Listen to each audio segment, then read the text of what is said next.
Hello, and welcome to Cherry Bekaert's podcast for real estate and construction, where we discuss developing trends and market dynamics, as well as tax and accounting tips that could impact your business. We are very excited to kick off a 4-part series on Opportunity Zone regulations for investors, which will provide clarification and insight into key changes in the final regulations. I'm Polly Hoxha, a senior manager in our Washington, D.C. practice. I've been fortunate to be able to sit in on the IRS hearings leading up to the final regulations. I'm here today with Rick Schneider, a seasoned real estate professional, tax partner, and the chairman of our Opportunity Zone Task Force team. Thanks for joining us today, Rick. I'm very glad to be here and certainly to address our podcast series.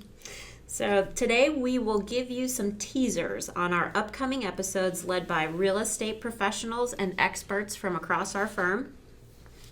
Now, listeners, before we get started, how many of you have read all 544 pages of the final Opportunity Zone regulations? I'm guessing that not everyone is raising their hand, but that's okay because you don't have to. We've got a fantastic lineup of professionals to provide you with guidance. Now, Rick, to refresh everyone's memory, can you provide us with a brief overview of the Opportunity Zone program? Glad to. So the Opportunity Zone program, enacted as part of the Tax Cuts and Jobs Act of 2017, was aimed at incentivizing investors with realized capital gains to reinvest those dollars in underserved communities across the U.S. There are 3 tax incentives provided investors. First, the ability to defer recognition of gains on the sale of assets. Second, a permanent reduction in a portion of the deferred gain to be recognized. And then third, a permanent exemption on future gains with respect to reinvested proceeds. Now, an investor accomplishes this by investing their gains in a qualified opportunity fund, an investment vehicle specifically focused on making investments in qualified opportunity zone businesses and property.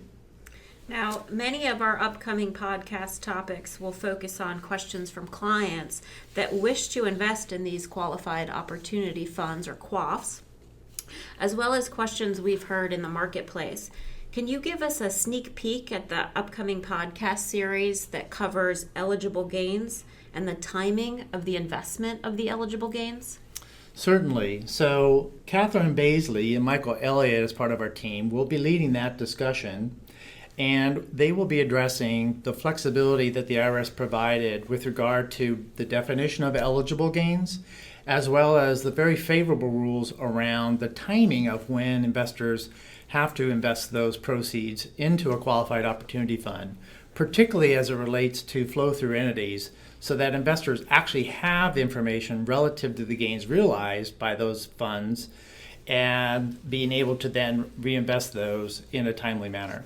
Oh, that sounds like a great episode for folks to listen into. We fielded a lot of questions surrounding inclusion events.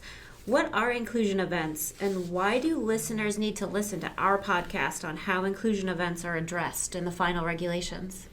So inclusion events are really those transactions after an investor's made their investment in a fund that could trigger the deferred gain. And so it's very important for investors to be careful about the transactions they enter into, like transfers or gifts of an investment in a qualified opportunity fund, because those types of transactions could trigger the gains, and therefore they wind up paying tax early.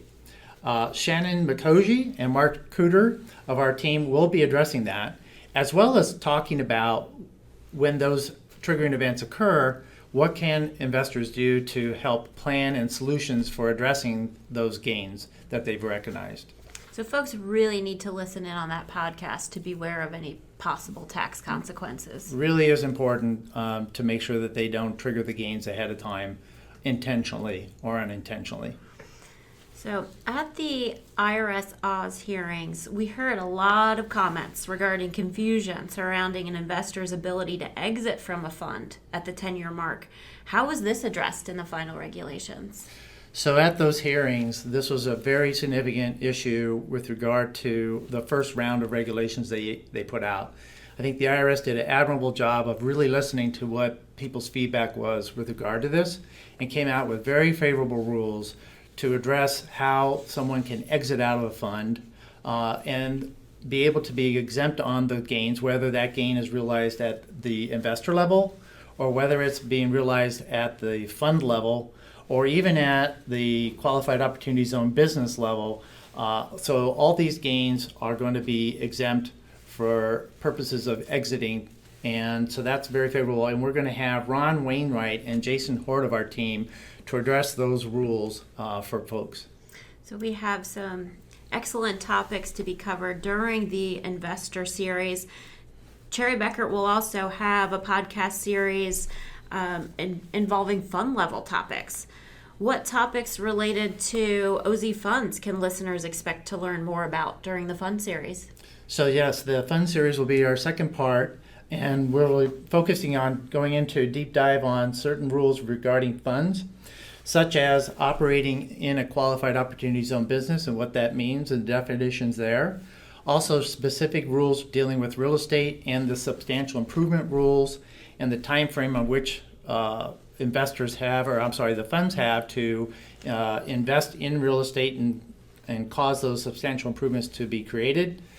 In addition, the definition of triple net lease and whether they qualify as a trade or business for purposes of these rules. And then finally, operating in a business in an opportunity zone, particularly the 50% of the income having to be in the opportunity zone. How is that defined? What are the safe harbors with regard to that? So a lot of interesting and flexible rules that the IRS have come out with to help folks. So our listeners have a lot to look forward to. I hope so.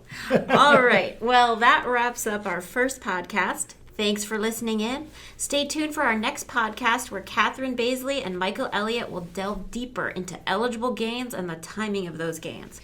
We look forward to having you join us again. In the meantime, if you have any questions or need further information, please visit us at cbh.com and enjoy your day.